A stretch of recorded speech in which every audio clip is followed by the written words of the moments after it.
واقعہ آپ نے سنا ہوا ہے.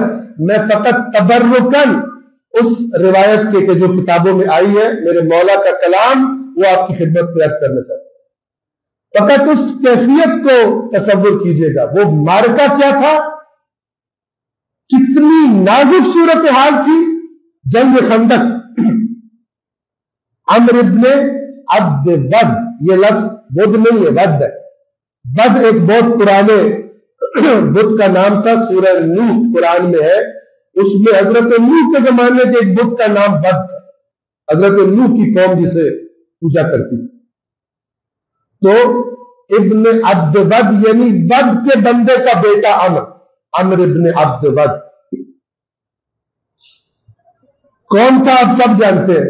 جب اس نے آ کر للکارا اور میرے مولا اس کے مقابلے پر گئے, بالآخر جب اور کوئی نہ گیا اور مولا گئے اس کے مقابلے پر, تو ایک لمحہ ایسا آیا کہ مولا اس کے سینے پر سوار تھا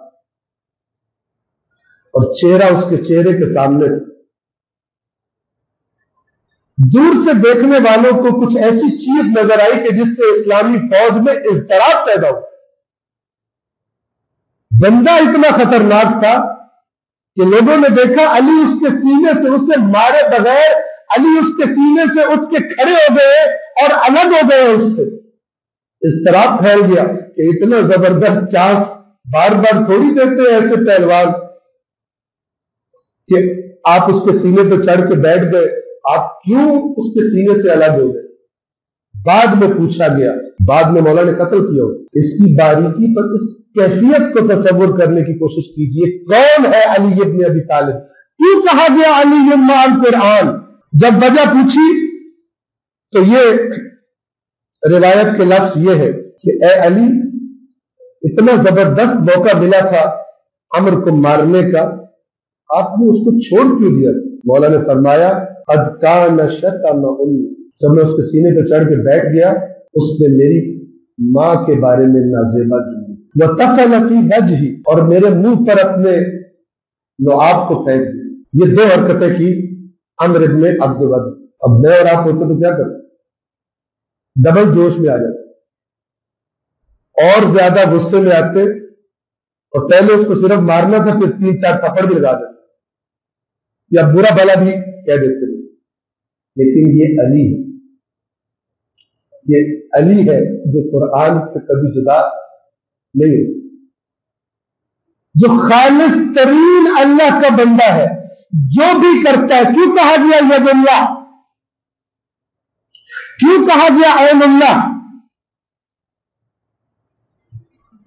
اس لیے کہ جو دیکھتا ہے وہی دیکھتا ہے جو مرضی خدا ہوتی ہے. علی کا ہاتھ وہی کرتا ہے جو حکم خدا ہوتا ہے. اس لیے کہا گیا, ورنہ اللہ نہ کوئی جسم ہے اور نہ ید اللہ کا معنی اللہ کا جز ہونا ہے. جو اللہ کا جز کسی کے بنا دے وہ تو مشرک ہو جاتا ہے. آیت قرآن ہے, اللہ تعالیٰ ایسے لوگوں کی مذمت فرماتا ہے, وہ بھی سورہ زخرف میں ہی ہے اتفاق سے, کہ فرمایا وَجَعَلُوا لَهُ مِنْ عِبَادِهِ جُزْءًا, انہوں نے اللہ کے بندوں میں سے اللہ کا کسی کو جز بنا دیا ہے. اِنَّ الْإِنسَانَ لَكَفُورٌ مُبِينٌ, یقیناً انسان کھلا ناشکر ہے, کافر ہے. تو ہم جب ید کو ہاتھ کو تصور کرتے ہیں تو ہمارے ذہن میں تو اپنے بدن کا جز آتا ہے. علی کے ید اللہ کا مطلب کہ اللہ کوئی جسم ہے اور علی ان کا جز ہے. تو قرآن تو انکار کر رہے ہیں, اللہ کا کوئی جز نہیں ہے, جو بنائے وہ کافر ہے.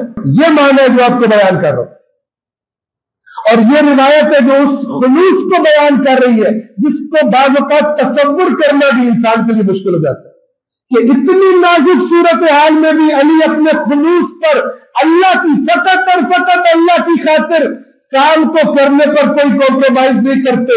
اتنی نازک صورتحال میں دوبارہ اٹھ کر کھڑے ہو جاتے. فرماتے ہیں جب اس نے یہ حرکت کی فخشیت, تو مجھے خوف محسوس ہوا ان اضربہ لحد نفسی, کہ اب جو میں ضرب سے ماروں گا اس میں کوئی میرا بھی حصہ نہ شامل ہو جائے. آپ کمال دیکھیے خلوص کا, صورتحال کی نزاکت دیکھیے, جس کے سینے پر چڑھے اس کی شہرت کو دیکھیے. لیکن علی اپنے خلوص کو